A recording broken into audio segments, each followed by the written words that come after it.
Hi, this is your February 2014 horoscope for everyone who is looking for some answers, insights, and inspiration and meaning as well. Make sure you check your ascendant sign prediction, moon and sun sign prediction. Most people check only the sun sign prediction, but make sure if you want to know more details, more in-depth, you're made out of just not one sign only. You're made of three important signs, that of the ascendant, the moon, and the sun sign.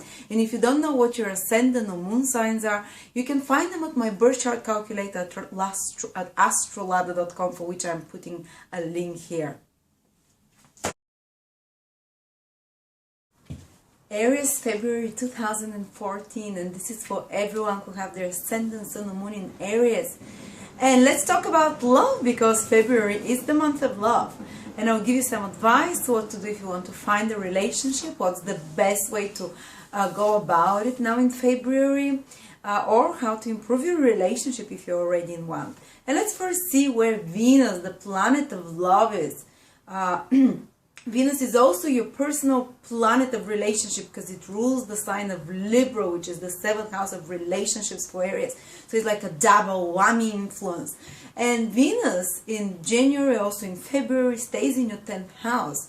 So if you're single, you might find love in 10th house areas of life, which is career. So while you're going around your responsibilities at your work, your career, maybe while you're at your workplace, you can start a love affair, or maybe a colleague from work and invite you for a date. 11th house also rules authority figures, anyone higher standing than us. So maybe your manager, or maybe someone who has a higher social standing, maybe your boss. I don't advise you to start an affair with your boss, but maybe if you had interest towards someone in your career place and work, and anything connected to your worldly responsibilities while you're going around your business, then and there you can meet someone and you can spark a love during the month of February, and also January this is active as well. And another thing is that your planet Mars is your Aries because it rules the sign of Aries. And Mars is in your 7th house of relationships, and it continues to be there till July.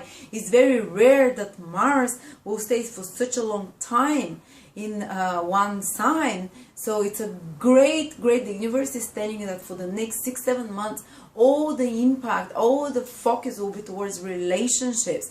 But the lesson to learn here is how to be more assertive in relationship, because Mars wants whatever it is to teach you willpower, how to go after the things you want, how to have more assertiveness when it comes to relationships. So the best way, if you're single, to have and to start a relationship now in February, and also for a few months ahead, is to go, when you like someone, go after them. Even if you're a woman, if you like someone on the bar, go talk to them, or poke them on Facebook, or send them a message, or even reconnect with someone from the past that you really want to get in touch with, because Mars moves backwards in your 7th house, so it can bring things from the past as well. But you're the initiator. The best way of approach, especially if your ascendant is in Aries, but also to a lesser degree moon and sun in Aries, is for you to make the first step and say what you want, say what you need, say that you like them, and go after them.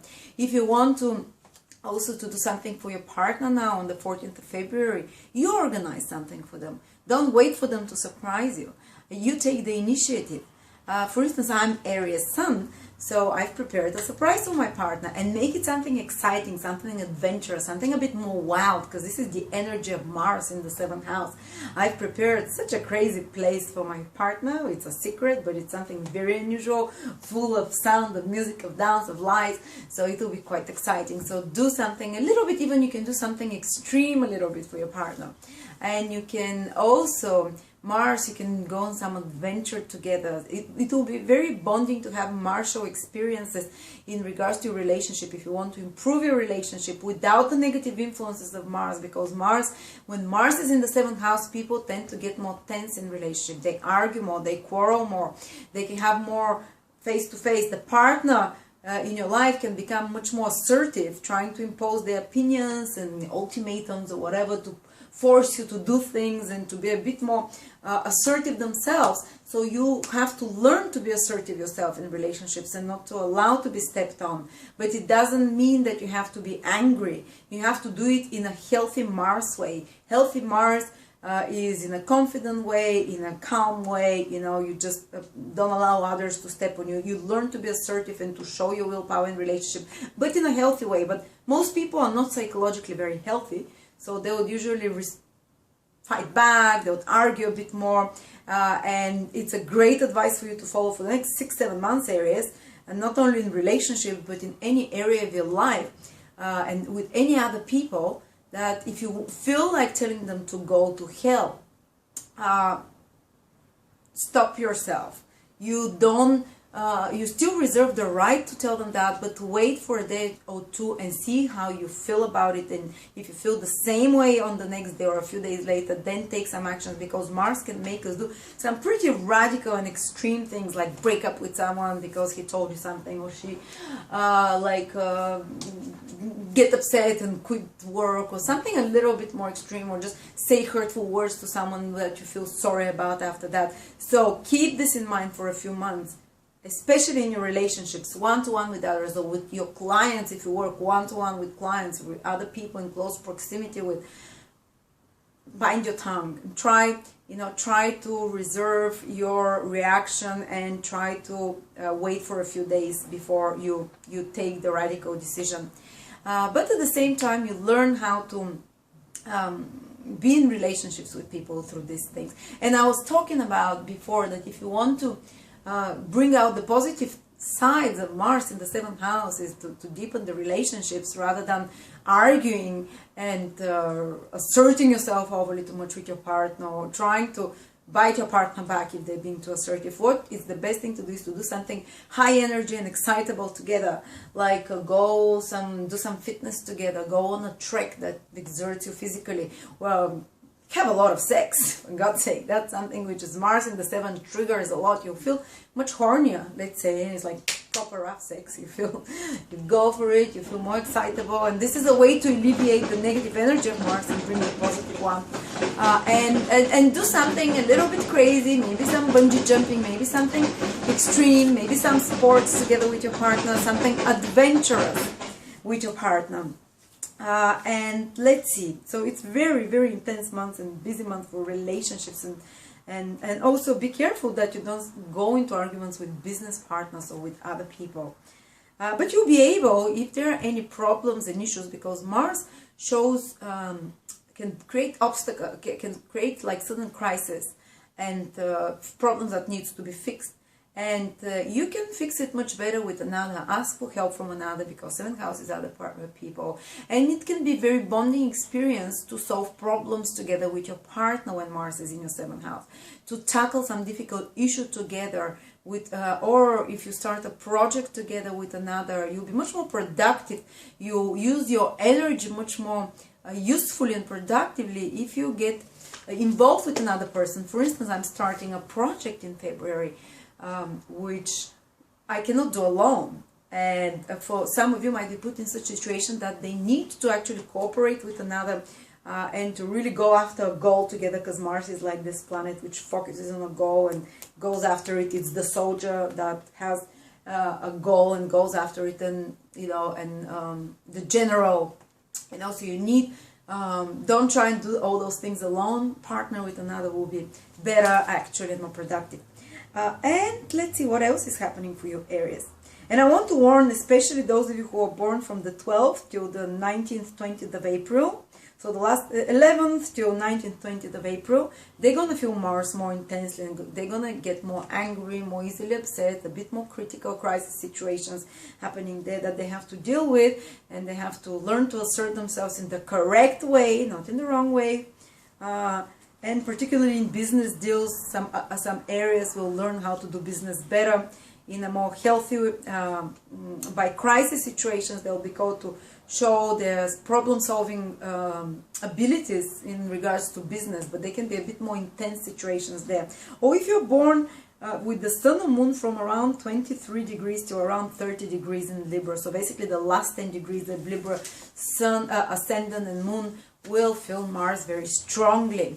And this energy, this martial energy I talk about, will be, those issues will be more intense. So you might want to bite someone's head off for a few days during February, but you need to, you know, learn to exercise your willpower in the correct way without hurting others, and to solve your anger issues and assertiveness in the proper way.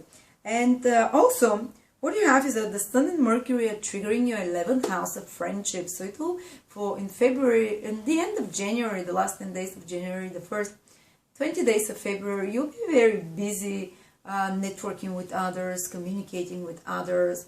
You might be very busy looking for receiving appreciation for the work that you've done, because 11th house rules any kind of titles, honors, appreciation from society, from your friends, from a bigger circle of people, for the things that you've done, for the important things that you're doing in your life.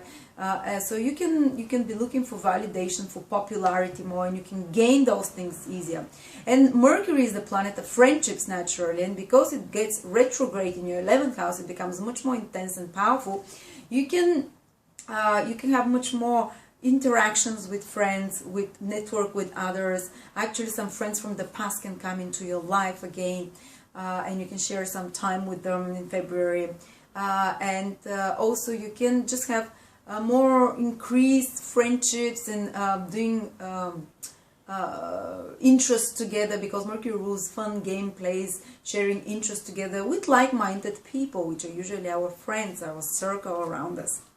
And also, it's a great time to focus on your goals, because 11th house rules goals and hopes and wishes, and to further forward your plans, a step closer to fulfilling those. Actually, Mercury is also the planet of the organizer, and when it's retrograde in your house, it asks you to organize better your plans for your big hopes and wishes, and to be more methodical in following them, more practical in following your goals and dreams. And it will actually help you manage the steps towards them, make a plan, better plan for your bigger goals and plans, so you can you can move forward ahead in life when this is happening. So anyway, this is for you, Aries. Thank you very much, and I'll see you next month.